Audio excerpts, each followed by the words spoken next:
ایک بات جو ہم مسلسل مفاہمت کے جذبے سے کہتے چلے آ رہے ہیں، ہمیں کچھ ایسی رپورٹس مل رہی ہیں کہ جیسے ہماری مفاہمت کے رویے کو حکومت جو ہے وہ اس کو آسان نہیں لے رہی. اس میں ہمارے ساتھ ایک طرف مذاکرات چل رہے ہیں، دوسری طرف ہمارے پارلیمنٹ کے اراکین کو ہراساں کیا جا رہا ہے، کسی کو اغوا کیا جا رہا ہے.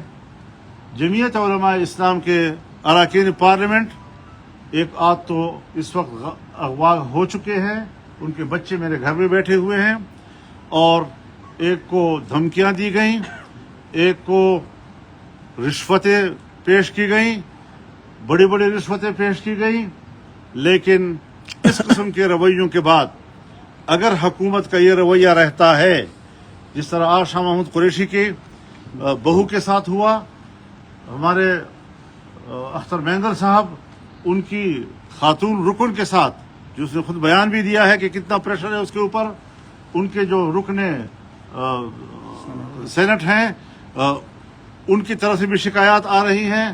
اگر اس قسم کی صورتحال بنتی ہے اور حکومت یہ اوچھے ہتھ کنڈے استعمال کرنا چاہتی ہے تو پھر ہم ان کے ساتھ مجبور ہوں گے کہ مذاکرات کا پروسیس روک دیں، اور کوئی راستہ ہمارے پاس نہیں ہوگا. ہم یہ بدماشی ماننے کو تیار نہیں ہیں.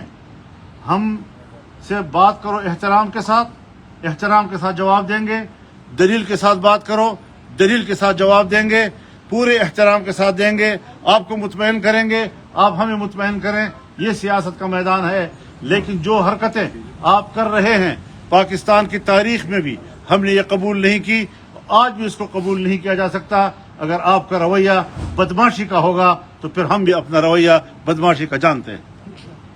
تو اس طریقے سے آسان نہیں ہے کہ آپ اس قسم کے ہمارے ساتھ کھلواڑ کرتے رہیں، ہمارے خلوص کا مذاق اڑاتے رہیں، ہمارے نیکنیتی کا مذاق اڑاتے رہیں، ہماری سنجیدگی کا مذاق اڑاتے رہیں. یہ نہیں چلے گا. ہم واضح طور پر انہیں کہتے ہیں کہ ہم صبح تک ان تمام صورتحال کو تبدیل دیکھنا چاہتے ہیں، اور اگر تبدیل نہیں کیا گیا تو ہم کل اس سے سخت فیصلہ بھی دے سکتے ہیں. مولانا صاحب یہ بتائیے کہ میں ایک بات کر لوں. ہم نے تمام اپنے اراکین پارلیمنٹ کو 63A کے تحت نوٹس جاری کر دیے ہیں کہ وہ سب اپنی پارٹی کے فیصلے کے تحت ووٹ دینے کے پابند ہوں گے، اور کل کو یہ شکایت نہ کر سکے کہ ہمیں تو پارٹی نے کوئی ہدایات نہیں دی. آپ نے کہا کہ کل صبح تک کا وقت دیتے ہیں یہ حالات درست کر لیے جائیں. اگر نہیں درست کیے جاتے اور یہ سلسلہ جاری رہتا ہے تو پھر آپ کی حکمت عملی کیا ہوگی؟ تو ہم بھی ہوں گے اور آپ بھی ہوں گے. یہ ساری چیزیں ہم دیکھ رہے ہیں، کوئی ہمارے آنکھوں سے اوجھل نہیں ہے، اور ہم اس پر اپنا ری ایکشن دیں گے. ایک متنازع ترمیم اگر اس ایوان سے پاس کرایا گیا اور گردنیں توڑ کر اور ہاتھ مروڑ کر ان سے by hook and by crook ان سے ووٹ لینے کی کوشش کی گئی تو پھر یہ جمہوریت ہوگی.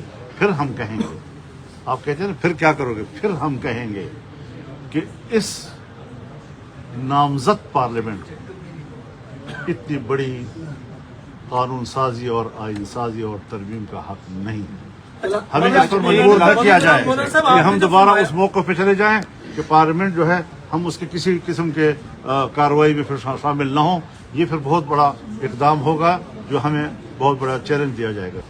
مولانا صاحب یہ بتائیے گا کیا تحریک تحفظ آئین پاکستان کو مولانا فضل الرحمان کو لیڈ کرتے ہوئے دیکھ رہی ہے کہ تحریک تحفظ آئین پاکستان کو مولانا فضل الرحمان آنے والے کچھ دنوں میں لیڈ کریں گے؟ میں پاکستان کو لیڈ کر رہا ہوں، تم